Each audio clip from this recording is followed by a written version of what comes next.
সার্বভৌমত্ব রক্ষার জন্য বাহিনী বানাবি? ভুল কথা, ভুল কথা।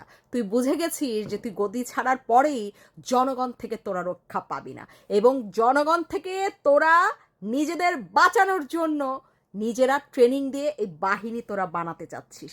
আসলে এটা ঘুরে ফিরে রক্ষী বাহিনী হয়। কিন্তু তোর কি মনে হয় রে এই আসিফ সজীব ভুঁইয়া, তোর কি মনে হয় এই জনগণ থেকে তোদের কেউ বাঁচাইতে পারবে?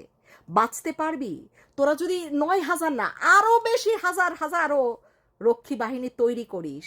জনগণ কি বুঝিস নাই? ভুলে গেছিস বুঝি? গদিতে বসে ডলার খেয়ে দে, হ্যাঁ, ব্র্যান্ডেড সব জামা কাপড় আর জুতা পরে ভুলে গেছিস জনগণ কি জিনিস? 24-এ যেটা ঘটেছিল সেটা তো জনগণের জন্য ঘটেছিল।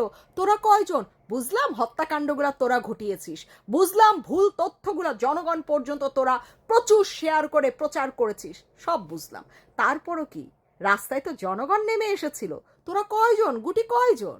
তো সেই জনগণকে ভুলে যাস না। হ্যাঁ, এই জনগণ যদি গদিতে বসাইতেও পারে, কুকুর নেকড়ের মতো টেনে হিচড়ে তোকে খেয়েও ফেলতে পারবে। তোদের রক্ষী বাহিনী কিচ্ছু করতে পারবে না তোদের। ভুলে গেছিস, ভুলে গেছিস তোরা। যাই হোক, আর কি সার্বভৌমত্ব? সার্বভৌমত্ব তোদের হাতে কবে নিরাপদ রে? কিভাবে নিরাপদ? এই 15 মাসে সার্বভৌমত্ব রক্ষার জন্য কি কাজটা করেছিস? তোরা দেশ আমেরিকার কাছে তুলে দিয়েছিস, মোটামুটি বিক্রি করে দিয়েছিস। তোরা দেশ, আমাদের দেশের শত্রু, যাদা যাদের সাথে যুদ্ধ করে আমরা স্বাধীনতা এই সার্বভৌমত্ব পেয়েছি, সেই পাকিস্তানের হাতেও দেশ তুলে দিয়েছিস। তারা প্রত্যেকদিন আসে তোদের সাথে দেখা করতে, বেড়াইতে। এই জাহাজে করে অস্ত্র আসে, জাহাজে করে তাদের কি আসে, মাদক আসে, তাই না? কত কিছুর অনুমতি তাদের তোরা দিয়ে রেখেছিস। কি আপ্যায়ন! কাদের আপ্যায়ন করছিস?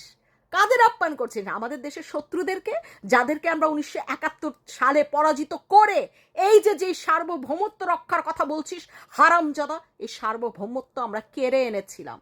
ঠিক আছে, আমাদের 14 পুরুষ যুদ্ধ করে এই সার্বভৌমত্ব কেড়ে এনেছিল। সেই সার্বভৌমত্বের জন্য তোর তৈরি রক্ষা বাহিনী, রক্ষী বাহিনী কেন লাগবে রে? বাংলাদেশের সেনাবাহিনী, পুলিশ বাহিনী, র্যাব বাহিনী, হেরা কি মরে গেছে? মাইরা ফেলছিস সবাই রে, সব মৃত। তার সংবাদে প্রকাশ প্রচার কর যে সব সামরিক বাহিনী, নিরাপত্তা বাহিনী নিহত। তারপরে তুই বানা রক্ষী বাহিনী। কেন তোর আলাদা করে এই বাহিনী দরকার হচ্ছে বলবি কি? কি আমাদের দেশে নাই যে যেটার কারণে তোর মনে হয়েছে তোর জন্য আলাদা কইরা একটা ট্রেনিং দিয়া তোর এই বাহিনী বানাইতে হবে? কেন? আর সার্বভৌমত্ব, সার্বভৌমত্ব তোরা টিকানোর জন্য কি একটা কাজ করছিস? একটা কাজের কথা বল, একটা কাজের কথা বল। বরং সার্বভৌমত্ব আরো একটু একটু করে অন্যদের হাতে দিয়ে দিচ্ছিস, আমেরিকার হাতে দিচ্ছিস, পাকিস্তানের হাতে দিচ্ছিস। তোরা রক্ষা করবি সার্বভৌমত্ব? আরে তোরা তো আমাদের সার্বভৌমত্ব যে এনে দিয়েছে, যারা যুদ্ধ করেছিল, যে 71 সাল, এর কোনোটাই তোরা বিশ্বাস করিস না। কোন সার্বভৌমত্বের জন্য তোর রক্ষী বাহিনী দরকার?